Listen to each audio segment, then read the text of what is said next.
یہ O level اے level کی تعلیم خاص طور سے بچے ہمارے ہیں، ہم ان پہ لاکھوں روپے خرچ کر رہے ہیں، لیکن یہ اب ہمارے نہیں رہے، ان کے ساتھ کیا کچھ ہو چکا۔ ابھی چند دن پہلے میں کراچی گیا ہوا تھا، تو ہم لوگ جا رہے تھے مفتی نعیم صاحب دامت برکاتہم کے مدرسے میں، جامعہ بنوریہ سائٹ کراچی، وہاں بیان تھا میرا۔ تو میرے ساتھ ایک ساتھ بیٹھے ہوئے تھے، حسن ان کا نام ہے، تو کہنے لگے کہ ابھی او لیول کے اے لیول دونوں میں سے کسی کی پاکستان اسٹڈیز کی بک آئی ہے جس میں انہوں نے یہ لکھ دیا کہ پاکستان نے انڈیا پر 4 دفعہ اٹیک کیا۔ یعنی کہ ہسٹری تو یہ نہیں ہے، ہسٹری تو کہ انہوں نے کیا تھا، ہم تو 6 ستمبر کو ڈیفنس ڈے مناتے ہیں، اٹیک ڈے تو نہیں مناتے۔ اس طرح اور بہت ساری مثالیں دینے لگے دین کے اعتبار سے بھی، کہ یہاں یہ چیز، یہاں یہ چیز، یہاں یہ چیز۔ اب بچہ جو پڑھ رہا ہے اس کا اثر تو لے کر آئے گا نا۔ تو ہم ان کی تعلیم دے دے کے دلوا کے اپنی ہی نسل کو اپنے ہی ہاتھوں ان کا کر رہے ہیں، غیروں کا کر رہے ہیں۔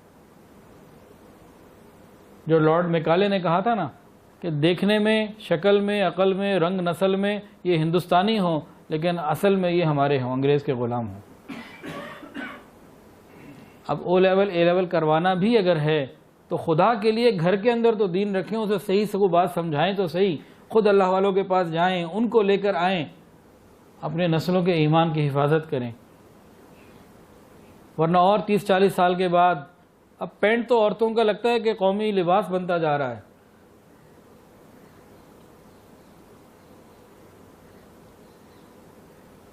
اور 20-30 سال کے بعد کیا ہوگا؟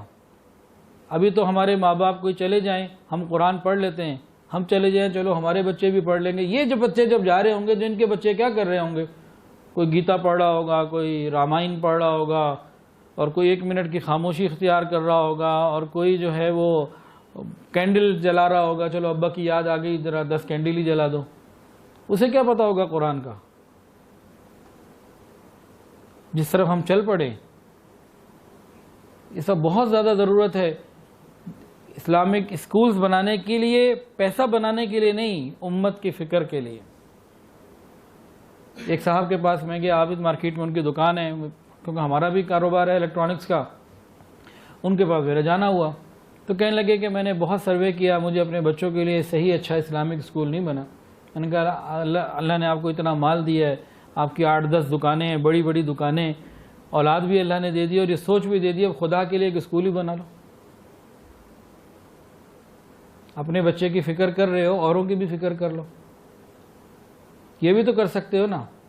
تو بس برا بھلا کہنا شروع کر دیا، یہ وہ برا، وہ برا، وہ برا، وہ برا۔ یار سارے برے سارے اچھے چھوڑو ان کو، تمہیں سمجھ ہے، تمہارے پاس مال بھی ہے تو تم کچھ کر لو۔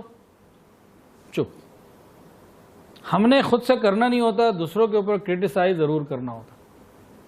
تو بہت زیادہ ضرورت ہے کہ اس وقت اسلامک اسکول جو ہیں وہ بنائے جائیں، اور اس کی پوری فکر کے ساتھ اور طریقے کے ساتھ اس پہ کام کیا جائے، ورنہ ہماری آنے والی نسلیں یہ ہماری نہیں ہوں گی۔